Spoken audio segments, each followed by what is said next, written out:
Kanhi nahimong pugaran sa komunistang grupo sa Communist Party of the Philippines, New People's Army ang kabukiran sa Talaingod, Davao del Norte. Apan ang kanhi pugaran usa na kamalinawon nga lugar karon.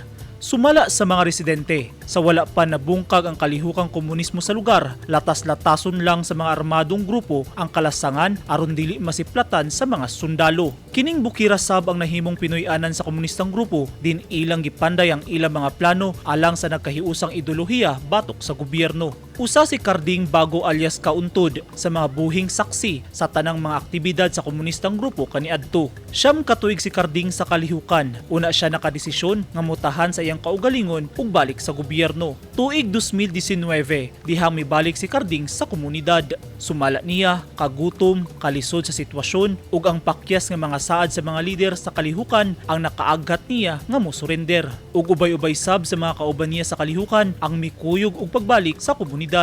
Kani sir, kan napako kaliukan sir, mao gini among taguanan. Mao gini ang bukid among taguanan ug naay mga sundalo. Dili gid mi nagmugna og mga balaod sa mga MP. Nganon balik ko sa gobyerno tungod kay wala ko'y nakita nga tinuod nga suporta sa MPE. Ang nakasuporta sa MPE ang kanang makahatag lang sa tribo, sa kagubot ug kaguliyang. Mao na nga nakita nako sa MPE nga walay klarong pagsuporta sa tribo. Mao na karon nakaunaw na ko sir nga ang gobyerno gyud ay ang tinuod nga gobyerno nga mo suporta ug mutabang sa mga tribo namo. Dugang ni Carding nga sa ilang pagbalik sa komunidad ug sa sabakan sa gobyerno nabati na gyud nila ang tinuod nga suporta gikan sa gobyerno.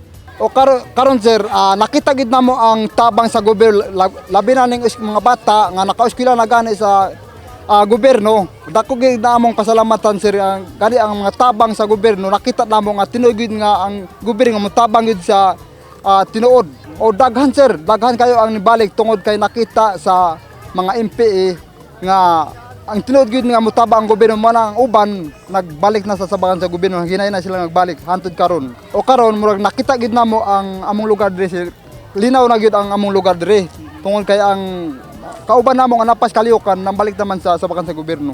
Nagpasalamat si Carding sa padayong suporta sa gobyerno ngadto kanila nga kanhing mga rebelde ug gidasig ang mga napas sa kalihukan nga kinahanglan gyud nga mosalig sa gobyerno sanglit andam silang tabangan ug dawaton sa ilang pagbalik sa komunidad. Ang kanhi kampo ug balay nga silunganan sa CPP-NPA nga naa sa ibabaw sa bungtod dinhi sa sitio Sambulungan sa barangay Palmahil, Talaingod karon gihimo ng patrol base sa mga sundalo sa 56 Tatag Infantry Battalion. Kahinumduman nga daan nang gipanaad ni kanhi Presidente Rodrigo Duterte nga paningkamutan sa iyang administrasyon nga mabungkag ang hutong sa komunista o rebelding grupo una mahuman ang iyang termino. Nadeklarang gawas nun na kun insurgency free ang probinsya sa Davao del Norte. Eugene Hinutan, Newsline Philippines, Davao Region, stay safe.